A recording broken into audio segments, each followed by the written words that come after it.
Hello, नमस्कार, स्वागत है हमारे चैनल पे। आज की कहानी का नाम है सास हो तो ऐसी। एक ऐसी औरत की कहानी जो अपनी बहू को बेटी के समान मानती है। तो कहानी शुरू करते हैं अब। मैं रसोई घर में चाय बना रही थी। अचानक से तेज दर्द उठा और मैं किचन के स्लैब पर कस कर पकड़ लिया और मैं हाथ अपने सीने पे रख ली। अब सांस लेने में दिक्कत हो रही थी तो मैंने अपने पति को, जो कि थोड़ी देर पहले ही ऑफिस से घर आए थे, आवाज़ लगाई, पर वह गले से आवाज़ ही नहीं निकली। बड़ी मुश्किल से मैंने खुद को संभाल रही थी। उधर ड्राइंग रूम में बैठे मेरे पति अपनी टाई उतारते हुए गुस्सा कर रहे थे। सुबह से झगड़ा करके ऑफिस गए थे और वहाँ भी सारा दिन मूड ऑफ ही रहा और सबके डांट सुने। वो अलग, झगड़ा भी किस बात का था? तो मेरे मेरे मायके जाने के लिए। मैंने पूछा, मैं अपने मायके चली जाऊं? तो उन्होंने साफ मना कर दिया कि तुम चली जाओगी तो घर का ध्यान कौन रखेगा?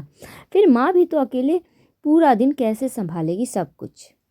तो बस अब मेरे आंखों से आंसू बहने लगे और रोती रही। चाय बनाने में इतनी देर लगाती हो? मेरे पति चिल्लाते हुए बहुत मुझे बोला। चिल्ला क्यों रहा है बेटा, बहू बना तो रही है। उधर से मेरी सास ने कहा, हो सकता है तेरे लिए कुछ नाश्ता बना रही हो। सुबह ना कुछ खा कर गया और ना ही लंच लेके गया। तेरा लंच लेकर मैं गेट तक गई थी, पर तू तो ना जाने किस बात पर इतना गुस्सा हो जाता है कि बहू को बात बात पर डांटने लगा है। क्या हुआ? वो अपने मायके जाने की ही तो कह रही थी। ले चल, अब छोड़ वो सब गुस्सा। गुस्सा ठंड कर और ये ठंडा पानी पी। माँ देखिए ना, कितनी देर हो गई है मुझे ऑफिस से आए हुए, फिर भी मुझे अभी तक चाय नहीं दे रही है और ना ही पानी तक के लिए पूछा। पता नहीं सारा दिन घर में बैठी बैठी क्या करती रहती है। थका हुआ घर आओ और ऊपर से पूरा दिन काम करके, और फिर ना चाय पानी, उसके लिए भी तरसना पड़ता है। बेकार तुमने मेरी शादी करवाई है, इससे अच्छा तो पहले ही था मैं। मेरी ज़िंदगी में सब कुछ, वैसे भी तुम तो हमेशा उसका पक्ष ही लेती हो और मेरी गलती ही ढूंढती रहती हो। कभी कभी तो समझ नहीं आता कि तुम मेरी माँ हो या उसकी माँ हो। अच्छा देखती हूँ मैं, इतनी देर क्यों लगा रही है बहू? वैसे भी इस घर की बहू है और किसी की बेटी, नौकरानी या रोबोट नहीं, जो तेरे इस परिवार के लिए दिन भर काम करती रहे और तेरे इशारे पर ही नाचती रहे। माँ ने अपने बेटे को बातें सुनकर पसंद नहीं आ रही थी। ऐसे संस्कार तो नहीं दिए थे बेटे मैंने तुम्हें। फिर भी अपनी पत्नी के प्रति तुम ऐसा व्यवहार क्यों करते हो? आखिर वो तुम्हारी पत्नी है, किसी की बेटी है। हो ना हो, कुछ कमी तो मुझ में रही गई थी बेटे की परवरिश में। बहनों का दुलार, कभी एक गिलास पानी तक अपने हाथ से लेकर पीने का मौका नहीं दी थी। लेकिन रसोई घर में बहू को जमीन पर गिरा देखकर उसकी माँ उसके पास दौड़ कर आई और उसके हाथों को सहलाने लगी। उसके चेहरे पर पानी के छींटे मारे और माथा सहलाया। तभी उसकी बच्ची उठी। क्या हुआ माँ को? मेरी बच्ची उठ जा, मेरी बच्ची उठ जा, ऐसा मेरी सास ने कहा। अब उसकी आंखों के सामने मेरे आंखों से आंसू गिरने लगे, क्योंकि आखिर मेरी सास होकर के जो काम मेरे पति को करना था वो मेरी सास कर रही थी। सास की गोद में आराम से सो रही थी मैं। मेरी सास ने अपने बेटे को पुकारा, बेटा जल्दी आ, बेटा जल्दी आ, कुछ हो गया है बहू को। अब क्या हुआ माँ? झल्लाता हुआ बेटा सोफे से उठा और माँ की पुकार सुनकर रसोई घर में पहुंचा। माँ क्या हुआ इसे? कोई नया ड्रामा कर रही होगी। आप चलो यहाँ से, नहीं पीनी मुझे कोई चाय वाय। आप छोड़ दो इसे यहीं पर। घर में बिस्तर की कमी पड़ रही है इसे, जो यहाँ पर किचन में आकर सो रही है। माँ ने कहा, चुप कर, पहले डॉक्टर को फ़ोन लगा। मुझे लगता है या तो इसका बीपी लो हो गया है या इसे हार्ट अटैक आया है। गर्मी भी तो इतनी ज़्यादा है, शायद गर्मी से ही चक्कर आ गए हो। क्या माँ, तुम भी बेवजह परेशान हो रही हो? कुछ नहीं हुआ, इसे सिर्फ ये काम ना करने के बहाने बना रही है और इससे ज़्यादा कुछ भी नहीं हुआ। इसे सिर्फ अपने मायके जाना है, इसीलिए ये सब ड्रामा रच रही है, जिससे इसे मैं तुरंत इसके मायके जाने के लिए हाँ कह दूँ। तेरी बहू से सुबह से इसी बात पे झगड़ा हुआ है ना, इसीलिए तू ऐसे कह रहा है। सुबह से उसने कुछ खाया भी नहीं है, तू झगड़ा करके गया है और ना उसने खाया ना तूने खाया। समय बेकार मत कर, जल्दी से गाड़ी निकाल और हॉस्पिटल ले चल। मेरी सास की 2 बेटियां और 1 बेटा है और दोनों बेटियों की शादी के बाद मेरी शादी हुई।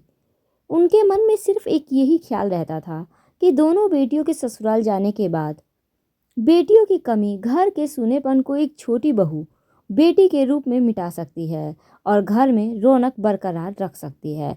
इसलिए उन्होंने मन ही मन सोच लिया था कि वो सास नहीं, माँ के समान ही अपनी बहू का ध्यान रखेंगी।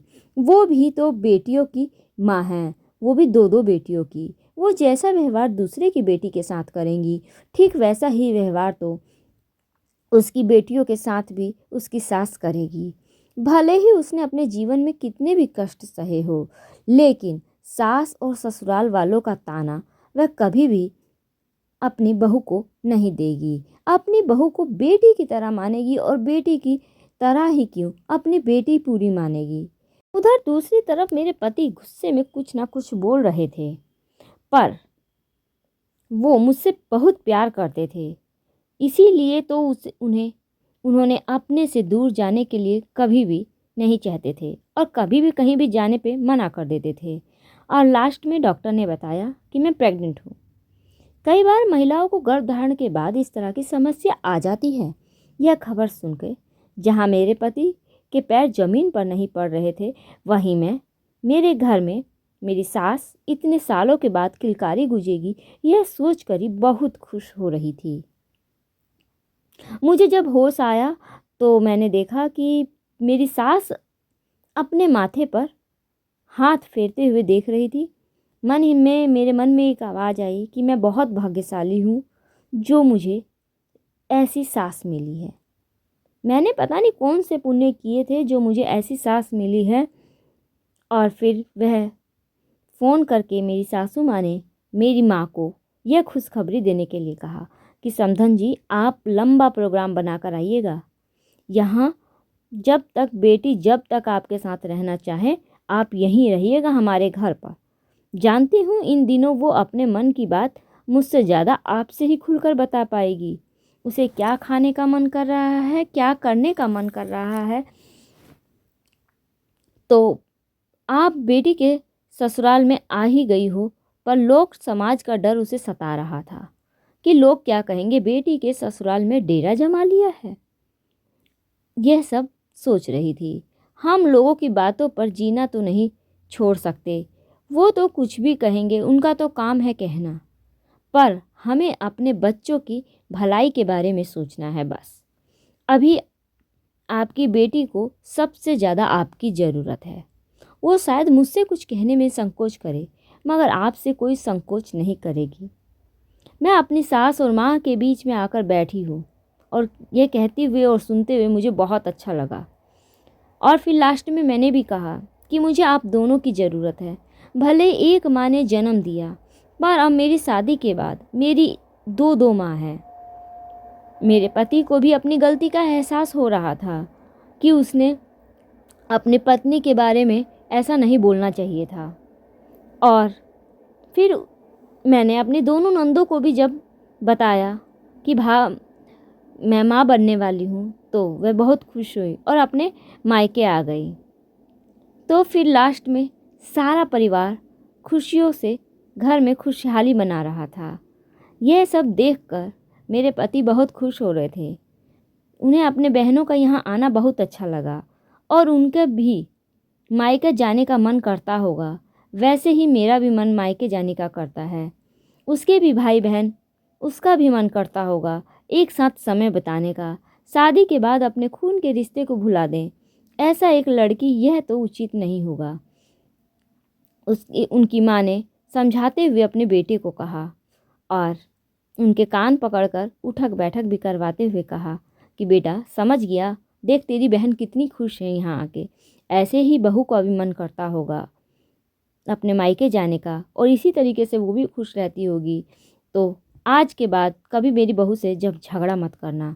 जब मायके जाने के लिए बोले तो उसे पहुंचा के आना, यह नहीं कि घर जाने के बारे में आनाकानी करना।